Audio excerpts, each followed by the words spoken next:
I am Ra. I greet you in the love and the light of the infinite Creator. I communicate now. Question 5.1.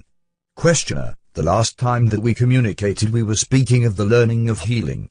It is my impression from what you gave to us in the earlier session that it is necessary to first purify the self by certain disciplines and exercises.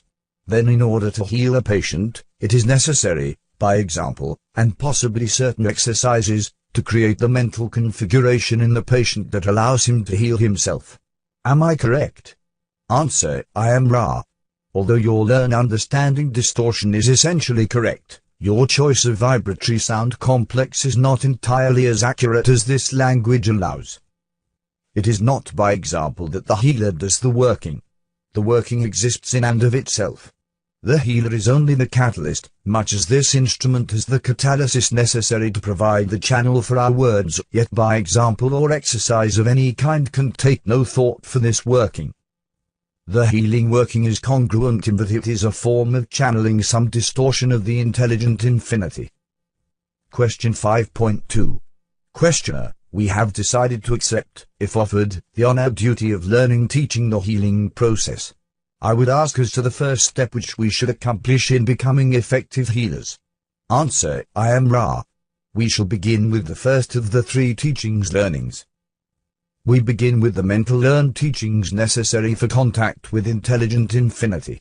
The prerequisite of mental work is the ability to retain silence of self at a steady state when required by the self. The mind must be opened like a door. The key is silence. Within the door lies a hierarchical construction you may liken unto geography and in some ways geometry, for the hierarchy is quite regular, bearing in relationships. To begin to master the concept of mental discipline it is necessary to examine the self. The polarity of your dimension must be internalized. Where you find patience within your mind you must consciously find the corresponding impatience and vice versa. Each thought that a being has in its turn an antithesis. The disciplines of the mind involve, first of all, identifying both those things of which you approve and those things of which you disapprove within yourself, and then balancing each and every positive and negative charge with its equal. The mind contains all things. Therefore, you must discover this completeness within yourself. The second mental discipline is acceptance of the completeness within your consciousness.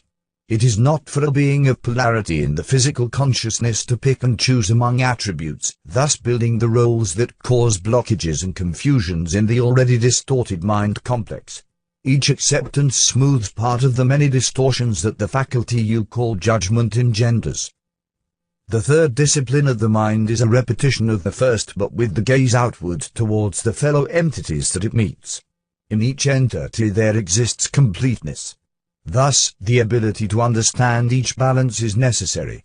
When you view patience, you are responsible for mirroring in your mental understanding, patience impatience. When you view impatience, it is necessary for your mental configuration of understanding to be impatience patience. We use this as a simple example. Most configurations of mind have many facets, and understanding of either self-polarities, or what you would call other self-polarities, can and must be understood as subtle work. The next step is the acceptance of the other self-polarities, which mirrors the second step. These are the first four steps of learning mental discipline. The fifth step involves observing the geographical and geometrical relationships and ratios of the mind, the other mind, the mass mind, and the infinite mind. The second area of learned teaching is the study understanding of the body complexes. It is necessary to know your body well. This is a matter of using the mind to examine how the feelings, the biases, what you would call the emotions, affect various portions of the body complex.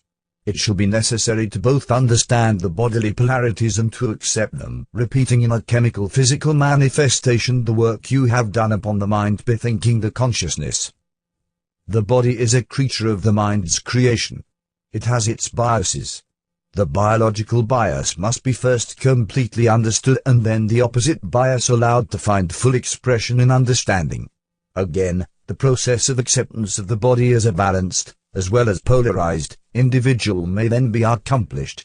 It is then the task to extend this understanding to the bodies of the other selves whom you will meet.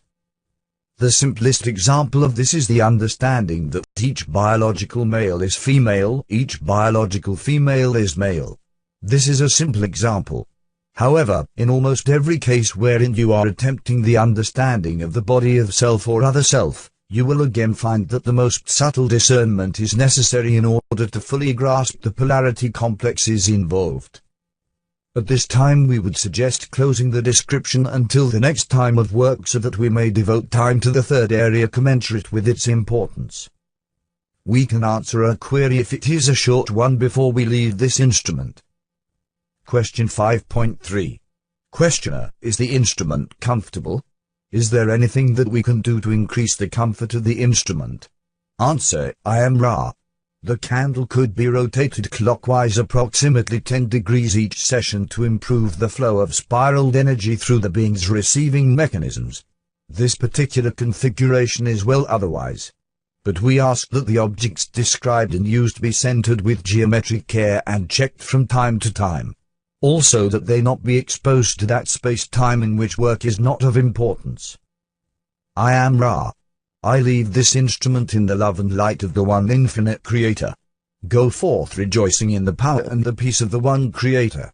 Adonai.